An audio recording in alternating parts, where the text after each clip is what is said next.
First one again, mama.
Slater, what's going on? How you and Brian doing up there?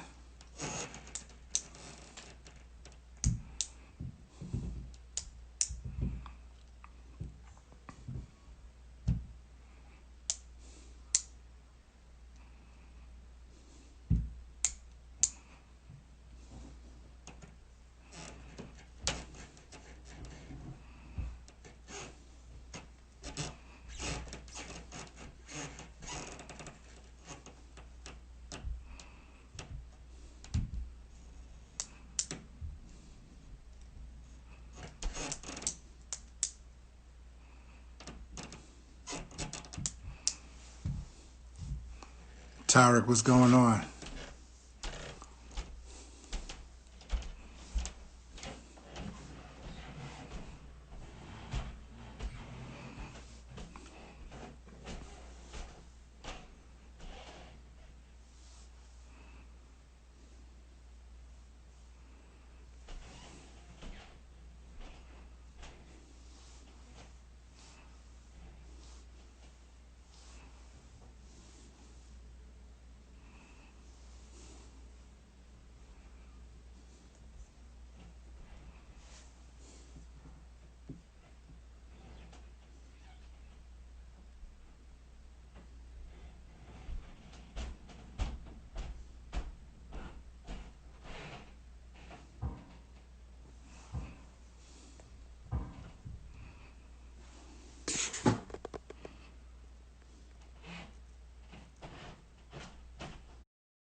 Waiting for Big Ron to log on here so we can get started.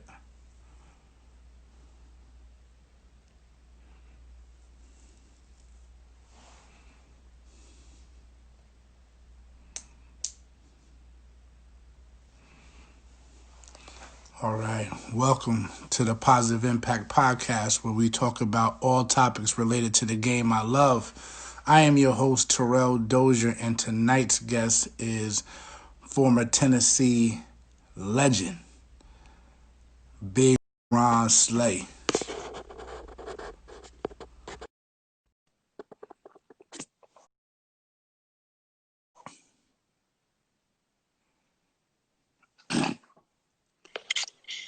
Big fella, What's up, baby?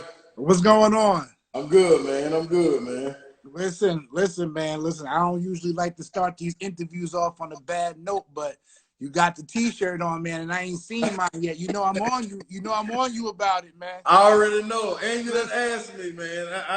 I gotta get on this. So what's gonna happen is I'm gonna put all that energy into my wife. So she's gonna get all that energy, you know. We're gonna get it taken care of. Listen, I don't mess with the wife, man. No doubt. No question, man. Appreciate you coming on, man. Appreciate it. Appreciate you having me, man. I appreciate No doubt, man. So first things first, man. How you and your family doing during this time, during the pandemic? Man, we doing good, man. We stay in quarantine. You know what I mean, staying out the way. We don't really do too much anyway. You know what I mean. We stay out the way, go to the gym. That's probably the only thing that's killing me. Gym's Right. not being open, but they starting to reopen a little bit, so you start to get a little bump, a little workout in. But other than that, man, we out the way. My son missed school because after spring break, that's when they canceled everything. So he's been up in arms. That's the main thing, finding a way to channel his energy into something else, man, instead of getting on me and mom's nerves. Absolutely. And how old is he? He's 9, man, 9. Oh, he at that age too. He Oh got yeah, energy. he all over the place, man. Oh And man. excuse the fire, the smoke detector, man. It's beeping. I done changed it 18 times, man, but there's something about it in the house. No worries, man. So let's get into it, man. Talk about growing up in Tennessee, man, and tell me how you fell in love with the game. Man, I started out, I say I'm a Tennessee mutt in a sense. You know what I mean? I was born in Memphis. My pops, he's a football player at Tennessee State University. My mom played volleyball at University of Tennessee Chattanooga, the first black volleyball player. So she came up to Tennessee State, transferred from UTC, came to Tennessee State. Her and my pops met. They linked. His family is from West Tennessee in Covington, probably about 30, 45 minutes from Memphis. And then my mom's family is from East Tennessee. So I was born they're from Chattanooga. So I was born, stayed in Covington for about a couple of months, then moved to Chattanooga with my grandparents, her on her side. Stayed there till about I was 8 years old. Then I came to live with my mom in Nashville with my two other brothers. I'm the oldest of 7 on my mom's side, the oldest of 6 on my pop side. So yeah, it's family huge. So but it was fun growing up. You know what I mean, being the oldest. You know what I mean, wrestling with my brothers, and then being competitive and everything. Being around Tennessee State University, I was a ball boy at the time, and they had a team that was pretty good. They had Anthony Mason. He was a marquee name. Rest in Big Mason. peace. Rest in peace, to Mace, man. Brett Mace was my babysitter, so a lot Oh, of for real? yeah, a lot of my tendencies, man. I get it honest, man, from Anthony Mason, man. Oh Yeah, man. so it was wild. It was wild. Oh man. Him, Daryl Brooks, a guy from Detroit, could shoot the laces off the ball. And after that, about 3 or 4 years later, then they had a new crop. Carlos Rogers, who ended up playing in the league for a minute. Monty Wilson. The list goes on and on. Damon Page. They're a nice team at this time. I was a ball boy, and I started to fall in love with it then. Also going home watching Isaiah Thomas, Magic Johnson, watching those guys duke it out, you know what I mean, late 80s. That's when I fell in love with the game of basketball. And also watching the guys like Charles Barkley, but Mason played a big role in my evolving into what I became, you know what I mean, seeing him as a young guy. And I never knew it. Unconsciously, I was picking up traits from him, man, a big guy that take it off the board and push it down the floor instead of giving up to the guards. I know some guards hate it, but you know what I mean? That's just how it was. Right. But it was good, man. And a lot more influences as I grew older in Nashville. Absolutely. So, you came up through Nashville. You played high school ball in Hmm. Nashville before you went to Oak Hill. Right. Now, talk about the opportunity to go to Oak Hill and how that came about. Well, first off, in Nashville, Ron Mercer's from here. His his mom and my mom are pretty cool. Mercer left his senior year and went to Oak Hill Academy, so it was kind of on my mom's radar at that time. I'm oblivious to everything that's going on. I'm thinking the best hooping is right here in Tennessee. We got Memphis down the street. You know what I mean? Right. And that was our rivalry, Nashville versus Memphis. So Mhm. we go through high school at Pearl High School, my freshman, sophomore, and junior year. There's some great talent throughout the city, and a lot of it started to bubble during AAU. I played for a team called the Music City Players. We had the likes of Marcus Maven, that played at the University of Louisville, had a bad motorcycle accident, but he was destined to do some great things. Trent Housel, who played in the league for a while. Big John Henderson, who was football and basketball at the time, and a lot of others that, went on and played great D1 basketball. I was always the young pup. And I was playing older just because of my height, playing with the older guys because of my height. By the time I got to my junior year, everybody was leaving off and going to, college, and the competition level wasn't exactly the same. We had guys that were coming up that were going to be able to keep it at a high standard, but the guys on my team had left, all the seniors. So they were at University of Tennessee, Carson Newman, so forth and so on. And my mom had talked to Birdie, Ron Mercer's mom, Miss Mercer, and they talked about Oak Hill. We went up for a visit in the middle of the year, in my junior year.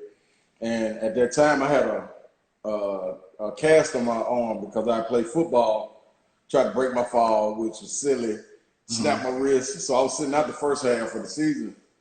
So we went up to Oak Hill. A partner of mine that I grew up with, Terry Reynolds, he was already up there. They were on a mob, man. And they had Kevin Ladd, Lloyd Price, Jules Kamara, Antoine Scott, Taj Hawkins.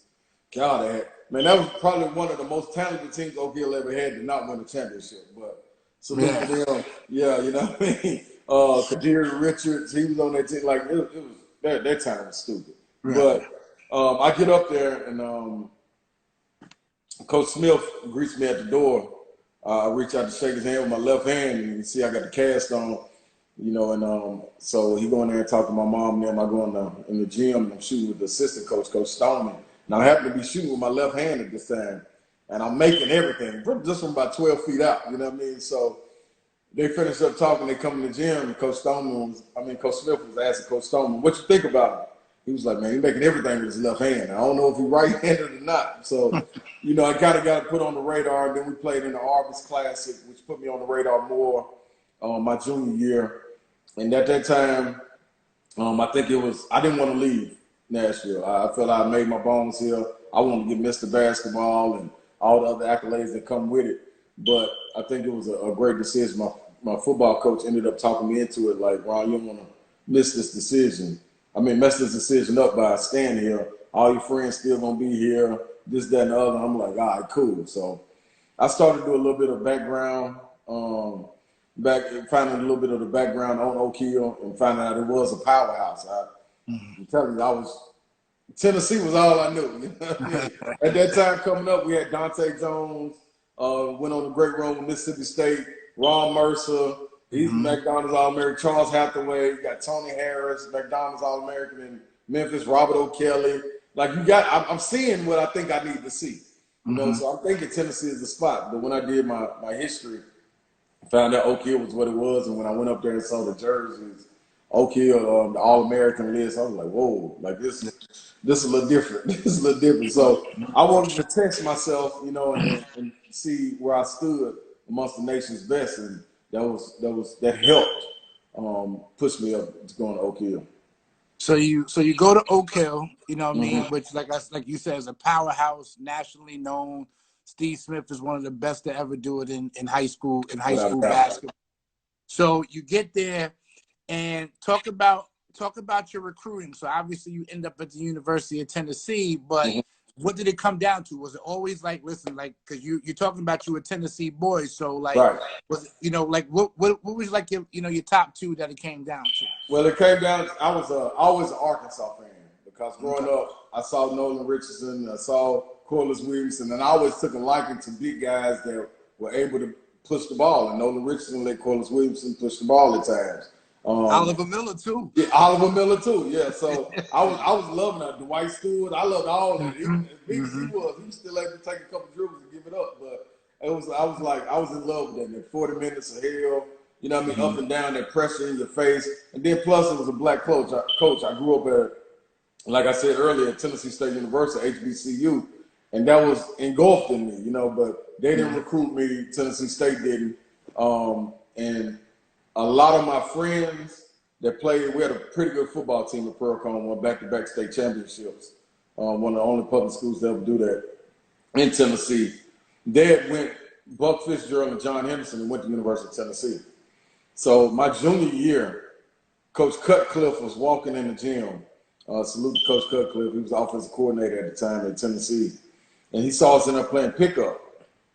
And he was asking the coach, Fitzgerald, like, who was that kid? You know, and he told him who I was, and he went back and made a call to Kevin O'Neal and those guys and was like, hey man, it's a guy down here y'all need to look at.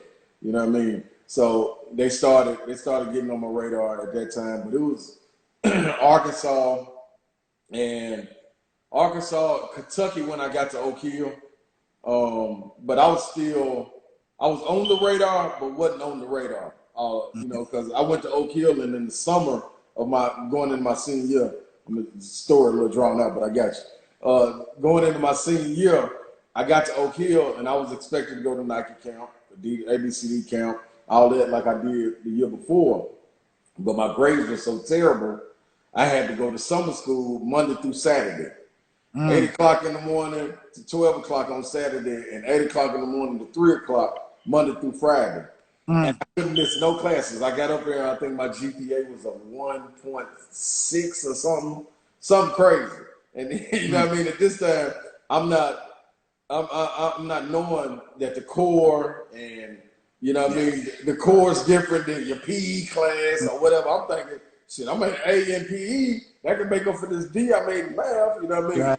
I'm not checking it out. So Miss Smith, Coach Smith's wife, she get my she get my grades and like my transcript. Like, hey man, this ain't it. You ain't about to get in school with this. So I went the entire summer, man. Missed Nike camp, missed ABCD camp, and everything. So I'm still not on the radar like I'm supposed to be going in my senior year.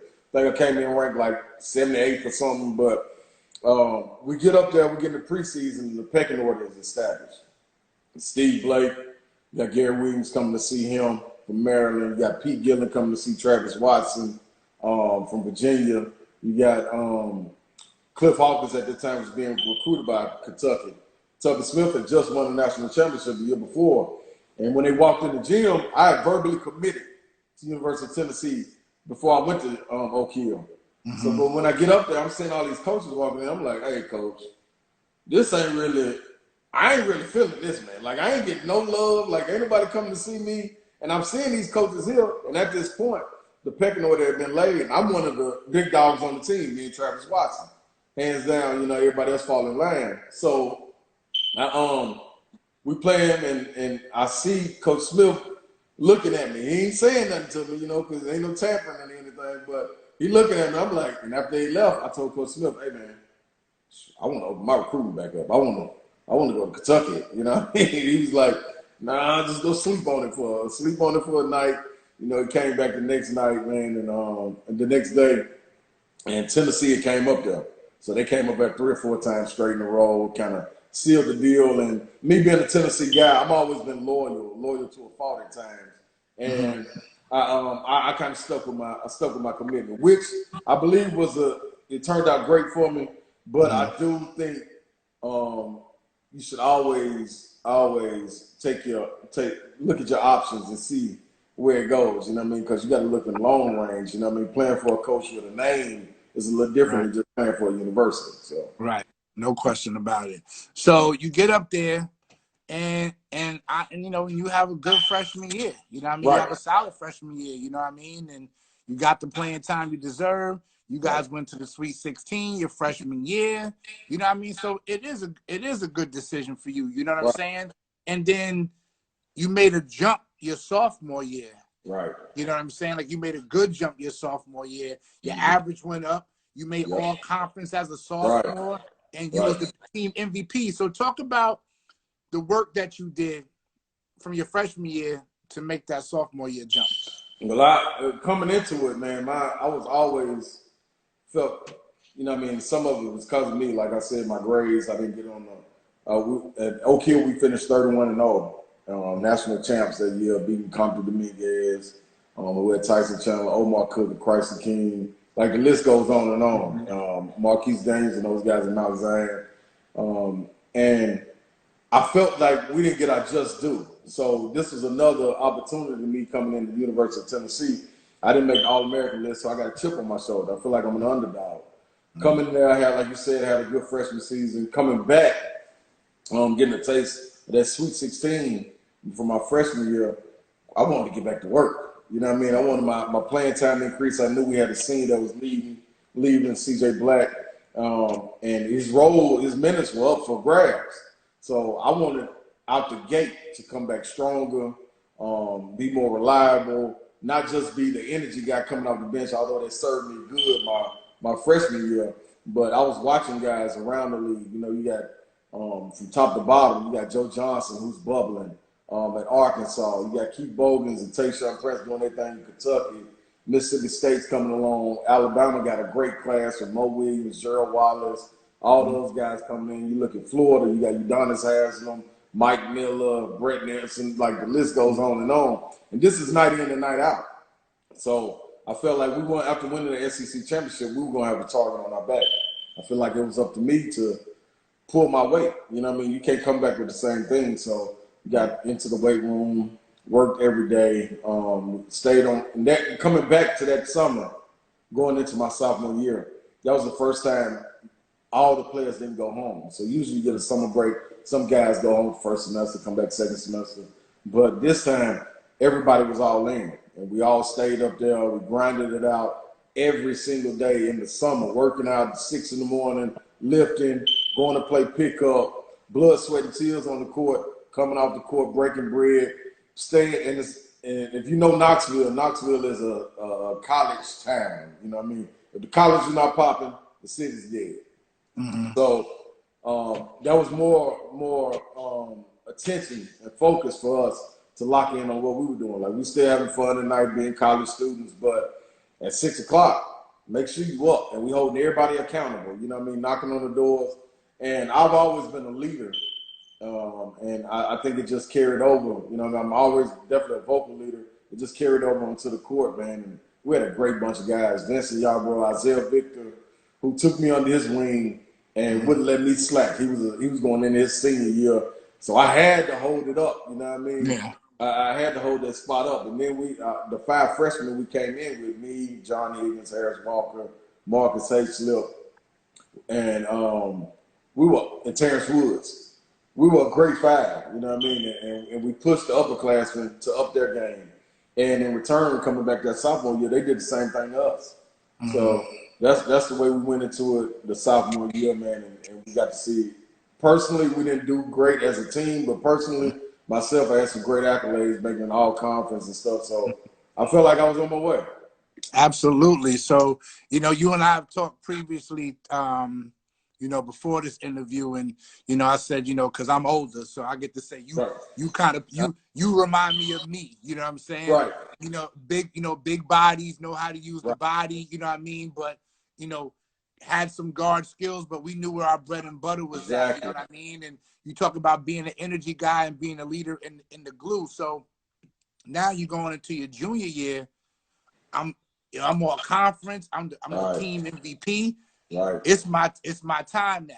And then so the next thing that you and I have in common, right? Things are going good. Mm-hmm. And them three letters that you hate to hear, you tear your ACL. So talk about that moment, man, and how, you know, like, and talk about that process of coming back from the ACL. Man, like you said, man, coming into that junior year, we're returning. First of all, the summer happened where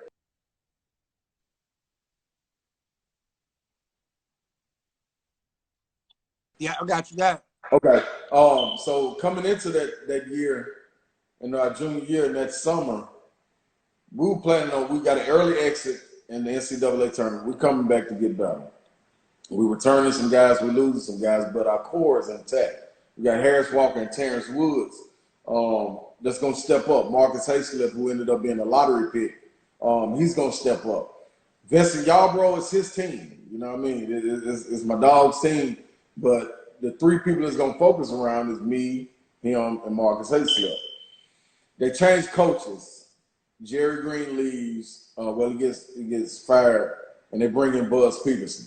So Buzz Peterson is left with the job to clean up the team, because we had the the stigma around us that we were undisciplined, but we win. So he comes in to clean up the team. They want to change the image.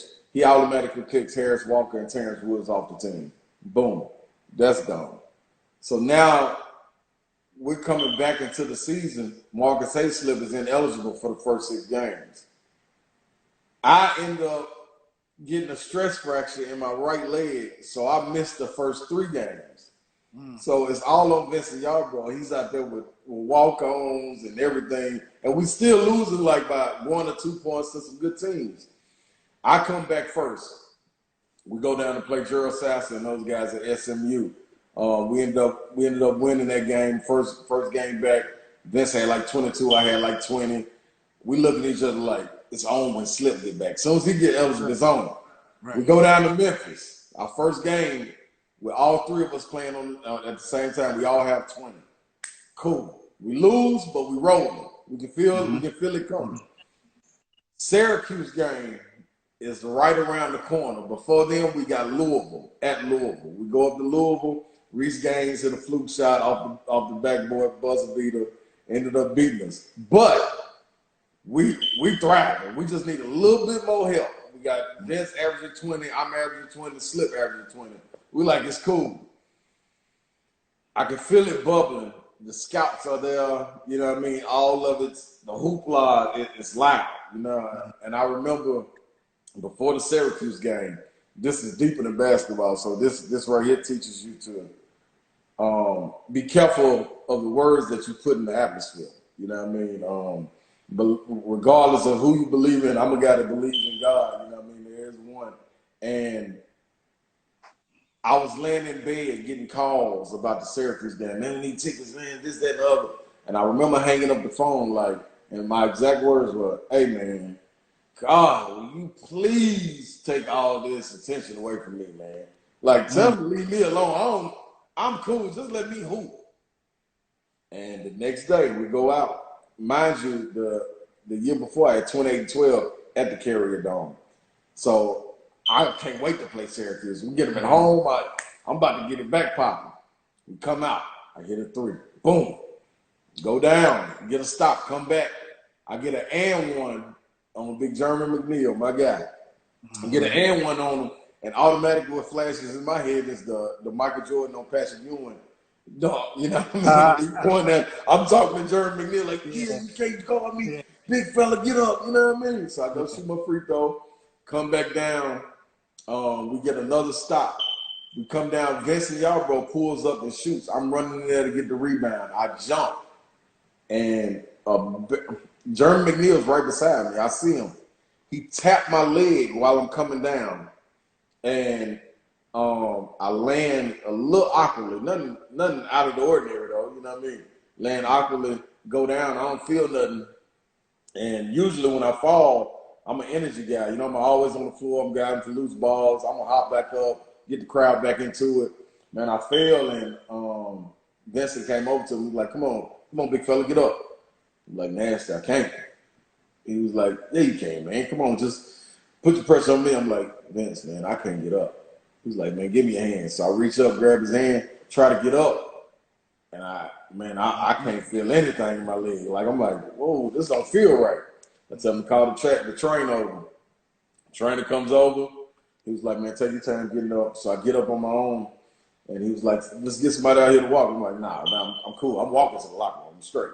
You know what I mean? I'm going to get out here. They're going to do something, shoot me up, do whatever they got to do. I'm getting back on this court. I ain't missing this game. So I get in the locker room, I lay down on the table, Dr. Yeomans. He was like, hold on, let's just take about 2 or 3 minutes and see what it is. They do the ACL test. I'm laying back. I got the towel in my head. I take the towel off and look up. After they do the test, it was probably 30 seconds and my knee just blew up like a balloon. Man, I put the towel back on my face and was like, damn, this can't be it. Coach, the doctor was like, man, we're gonna go get an MRI. It could be ACL, but I don't want to guess. I said, nah, doc, I can feel it. Like at this time, I can stand on it and everything. And man, he said ACL, and dude, I damn near start crying right there. But I was like, man, let me go back out there on the court, give me some crutches so I can support the team. You know what I mean? Ended up winning. Next morning we go do the MRI, ACL. Confirmed. I was sick. You talking Yeah. about sick? I mean, I could really, literally feel my heart drop down to my stomach. You know what I mean? Like, damn, like this is going too good to do this. Yeah. And then at that time, this is 2001, 2002. The ACLs, you're not bouncing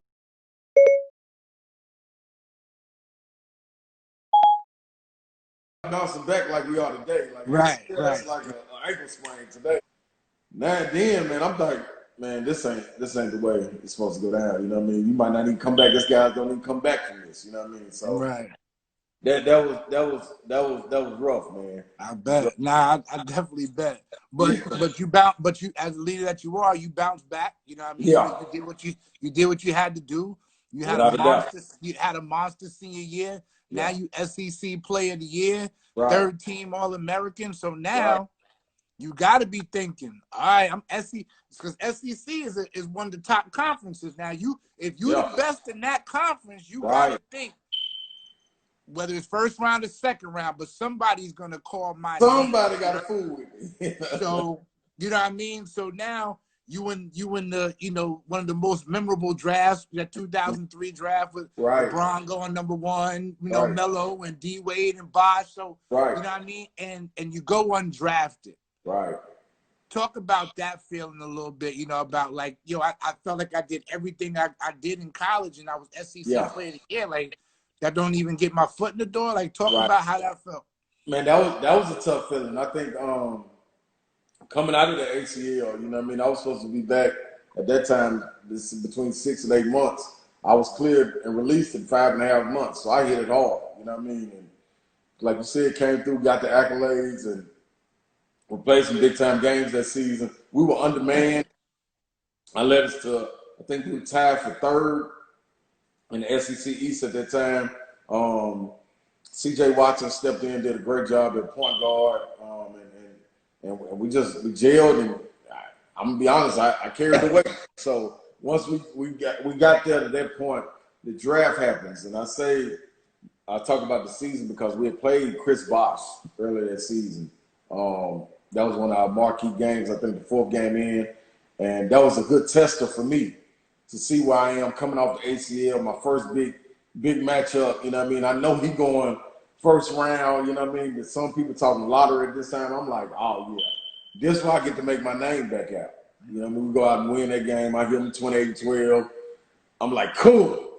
Going up, dating back to my junior year before the season started, I went up to Oak Hill. Coach Smith had called me and was like, hey man, I got a guy I want you to come see. Come test him out for me. I'm like, cool, I'm on the way. You know what I mean? It wasn't but a 3.5 hour drive from Knoxville. I drive up there. I'm like, Coach, who you got, man?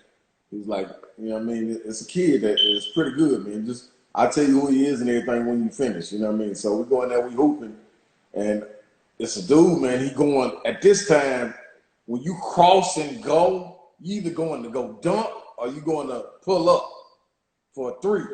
This man had the silkiest game, pulling up at the elbow, just getting to his spot. Like I ain't even now. I'm like, I'm going back answering the bell on the other end. And I'm like, damn. So I get over there to coach. I go to coach house after we finish hooping. I'm like, coach, man, dude, all right, man. I ain't seen no guy that's a senior in high school with a mature game and strong and body, can put it on the floor. He was like, that's Melo. I'm like, who is Yeah. Melo? He's like, man, kid from Baltimore, man, go there. I'm like, let me go holler at dude, man. So I go there, we wrap it up, you know what I mean? And, so we had a relationship. So all this is a culmination of everything leading up to the draft. D Wade, we played him the year before in Alaska, the Great Alaska Shootout. This is when D Wade's still raw, you know what I mean? But we got the chance to spend some time together, and he gave us that work. I was sitting out with a stress fracture, but he gave us that work, man. And then LeBron didn't have a relationship with him, but we sitting all at the table at Chicago pre-draft camp. Me, Keith Bogans, Brandon Knight, Leonard Stokes, LeBron, Melo, D Wade, and Chris Bosh sitting to my left. So, we all just shooting the shit, you know what I mean, talking, talking about games that we played. Chris Bosh falling asleep, you know what I mean? I'm like, and I don't, we shooting the stuff. You know what I mean? I'm like, I don't know what he falling asleep for. You know what I mean? I gave him such and such and such and such.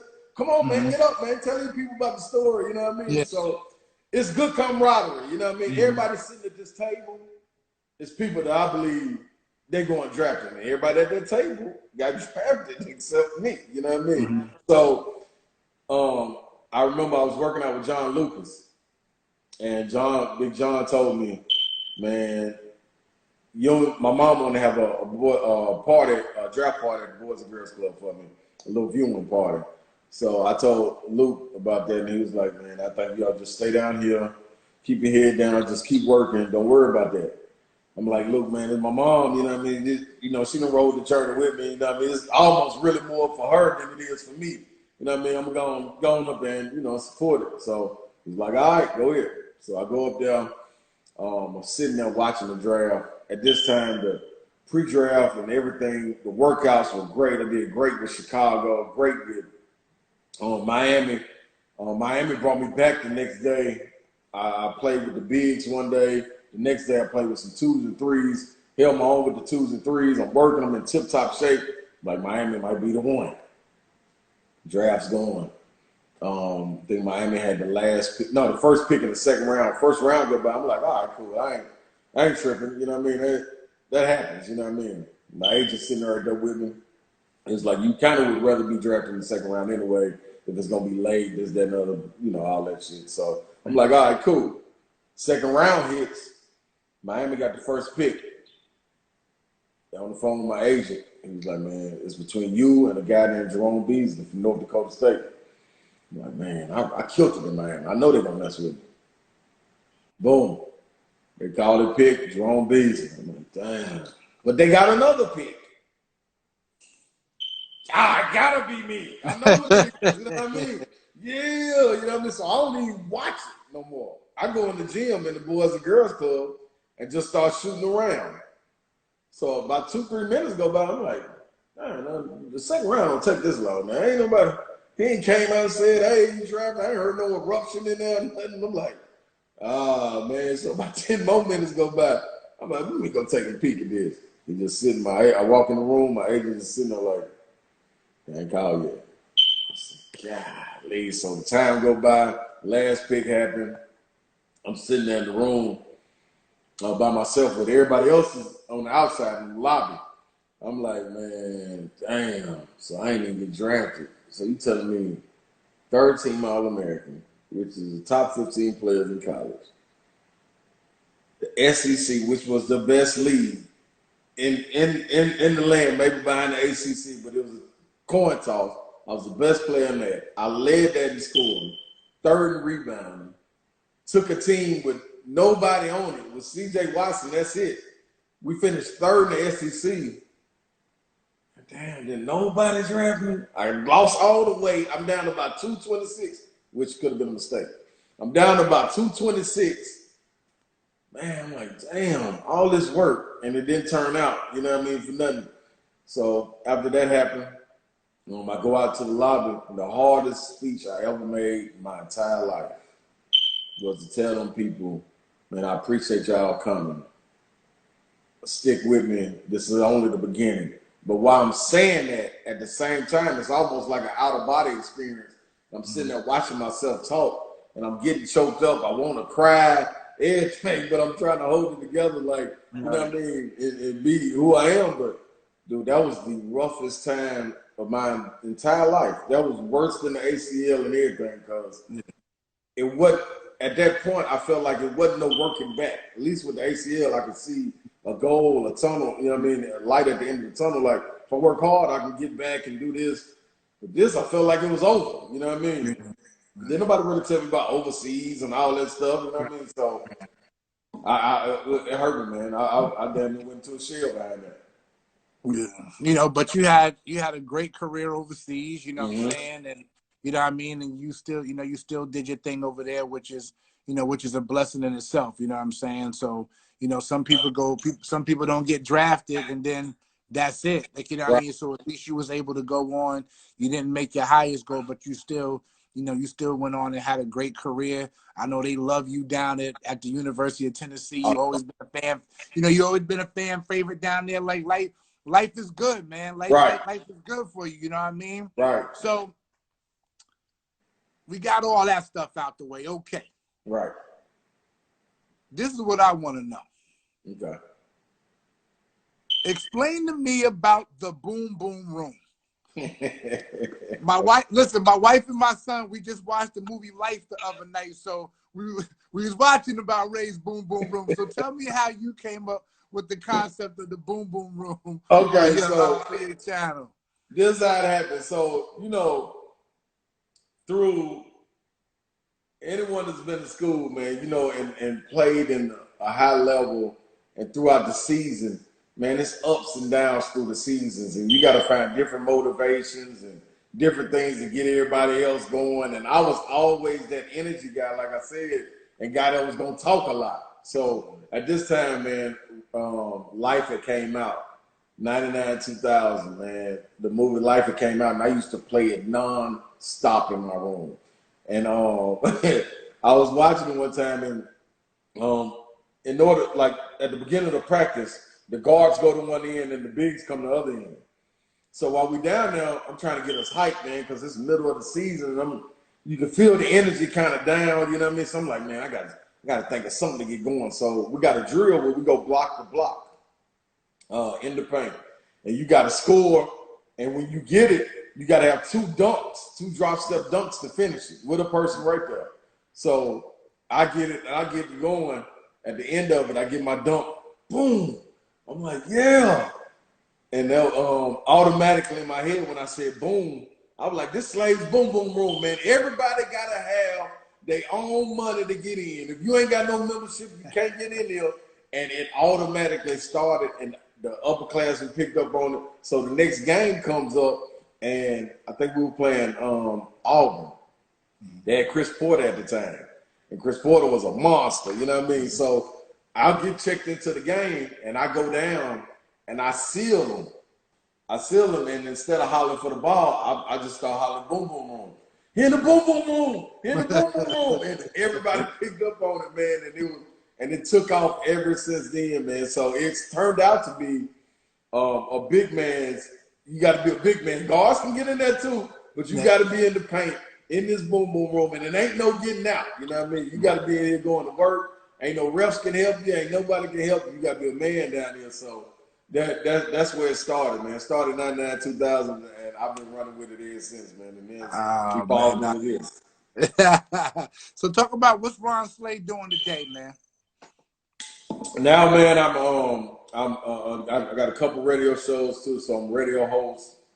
I got two of my shows. One is the Boom Boom Room, and the other one is the Sleigh Ride. So, and it basically centers around UT basketball. The Boom Boom Room, now since the COVID hit, I had the idea to start doing virtual interviews, and it's taken off, and it's taken a mind of its own. I actually started by going live with John Lucas, and me and Lil John was just talking, and we was having some good content, and I was like, hey man, let's do this tomorrow night, and let's set a time. And we did it, got some good feedback, and I was like, man, let me see what this will do. And then I was like, shoot, I might as well take my name of my show, put it on here. So then you got the Boom Boom Room with Ron Slade. Also doing coaching at a private school here in Nashville. Also mentoring guys, and just trying to give back, man, and feed back into the community, resources, letting people know, man, that you can't make it. You know what I mean? Like, it sounds cliche, but I'm living evidence of it. You know what I mean? This is coming from a single parent home, oldest of 7. You know what I mean? So we slept in vans. Stuff was put out in projects. Like, you know what I mean? Grew up in each Boys and Girls Club on each side of town. You know what I mean? And it was all love, but you got to turn it into what you want to turn it into. You know what I mean? You got to believe in God, believe in yourself, and the rest will take care of itself with some hard work. So that's pretty much me, man, in a nutshell. Nice. I like that a lot. So as we get ready to wrap up, I got some quick hitters for you. Okay. All right, I got some quick hitters. So my first one. And you in the boom boom room too now. Let's not Yeah, get no, it. I see you guys looking like Stokely back there. You know what I'm saying? The pickleball. You didn't think I knew about Stokely. I know about Stokely. You understand what I'm saying? You gotta go on the record books. Howard Wood was one of my guys Yeah, back okay. there. Yeah. Okay. Don't mess with my history with There Tennessee. we I go go. way back now. I'm I with go it. way back. I So love my it. first question is toughest opponent you ever played against? Toughest opponent I've ever played against, man. Probably Joe Johnson. Mm. Joe Joe was tough, man. He had such a mature game, man. I got a load of him my freshman year, and I remember I don't really tell this story, man, because I don't know what it was supposed to insinuate, but I'm guarding him in front of his bench, and Nolan Richardson was the coach at the time, and I got switched off onto him, and Joe was playing with the ball, and Nolan said, "Hey man, take that brother." You know what I mean? Yeah. And I'm sitting there while I'm guarding. I'm like, I look up and Nolan like, "Damn, that's supreme confidence right there in your player. Just like, what you think of me? You just take Yeah. me." You know what I mean?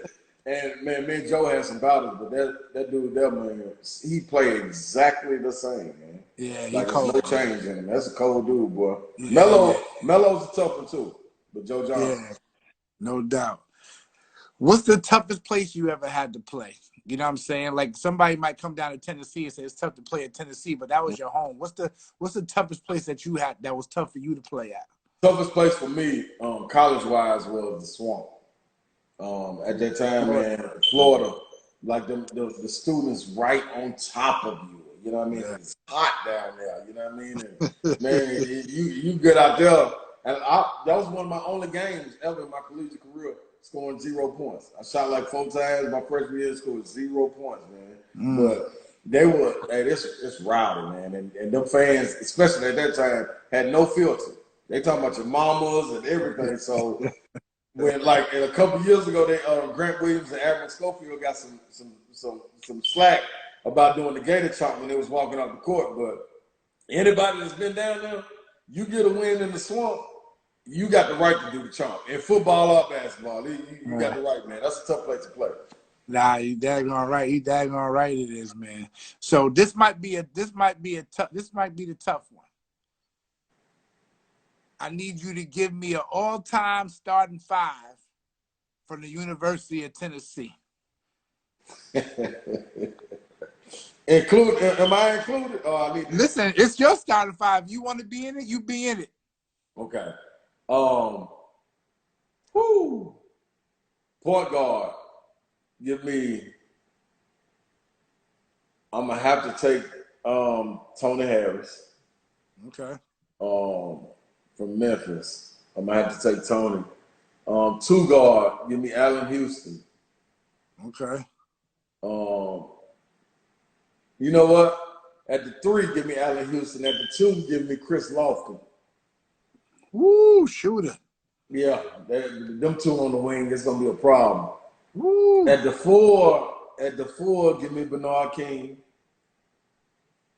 And at the 5, I'm gonna have to go on and I'm gonna hold the anchor down at the 5, man. 6-man coming off the bench. I'm gonna have to take Tony White, the Wizard. Tony White. I'm gonna have to have him coming off the bench, but that's my thing. And C.J. Watson backing up Tony Harris, man. Okay. That's my model. All right. So for me, this is what I'm gonna do. I'm gonna get Tony Harris up out of there. Okay. I'm gonna get Tony Harris up out of there. Okay. And I'm gonna get Chris Lofton up out of there. Ooh. Yeah, love him a lot, but I'm gonna switch Chris Lofton out for Dale Ellis. I like Dale. I got it. I'm gonna switch Chris out for Dale Ellis. I like Dale. You know what I mean? I'm gonna do that. Like I said, my history runs deep with Tennessee. Yes, it does. Yes, it does. A lot of people understand about Dale. Okay, you gotta understand that. So I'm gonna take Dale Ellis. Okay. Okay. And then, see, I ain't got no position. This is just my 5. Okay. So And then so I'm taking out Tony Harris and Chris Lofton. I'm adding Dale Ellis, and I'm adding Reggie Johnson. Reggie was a monster. Exactly. Reggie and I'm was a telling monster. you, I go way back. Reggie was a monster. Reggie You know what I'm saying? That's for me. You know what I mean? I'm gonna do that. I'm gonna do that, and then I'm gonna bring Ernie Grunfeld off the bench because ain't no Tennessee without Bernie and Ernie. You are exactly right. You are exactly, and I love Ernie. And Ernie will get people involved too. You know what I mean? Exactly. You know what I mean? Put the ball in the hole. You're exactly right. Exactly. But I'm gonna keep you at the 5 until I get my T-shirt. I got you, no doubt. Oh man. So at the end of the day, what's Ron Slay's legacy? How do you want to be remembered? Man, I want to be remembered hardworking, most definitely. Loyal, 10 toes down. You want them in the foxhole with you at all times. I don't care what it's about, but you want him in the foxhole. You know he's gonna have your back. He's gonna stand on all 10. I never afraid of anything, whether it be on the court, off the court. You know what I mean? Tackling whatever issue it may be. You're gonna get me, and I wear my emotions on my sleeve, man. That's one thing about it. Like, there's nothing gonna be sugar coated. Whatever you see is what you're gonna get, and you can count on it. So consistency into who I am, you know what I mean? You'll never be able to say, man, he was different when he came up here. No, all the stories gonna be the exact same. All 14 years pro, all the way in high school, Oak Hill, all the way down. Like, it's the same story throughout, and that's him being him. You know what I mean? And they'll always say, man, I ain't never met one like him. You know what I mean? I pretty much can stand on that. So that's my legacy, man. I hope, hopefully, that it inspires, man. Like, you can really make it from nothing. You know what I mean? Like, I had a good upbringing. You know, my mom did the best she could. You know what I mean? And I turned out to be something good. You know, and all my brothers and sisters were successful. So I feel like I set the pace, set the standard, and they lived up to it. So that's it, man. Nah, no question about it. Big fella, man, I appreciate you getting on here and spending some time with me tonight, man. I was excited to talk to you. Like I said, man, like, us big dudes we gotta stick together, man. We definitely got to, man. We definitely got to. And one thing for sure, man. Anybody that you ever talk to, they'll always know, man. I rep Cashville, Nashville to the death, baby. You know what I mean? It's Tennessee all day through and through, man. By default sometimes, but it is what it is, man. It's all absolutely, man. Yo, thank you so much, man. And we'll definitely be in touch, man. I appreciate you coming on, man. No doubt. I appreciate you having me. I'm going to get the shirt out to you, baby. Yeah, I need that. I got you. I got you. Man. All right. Love.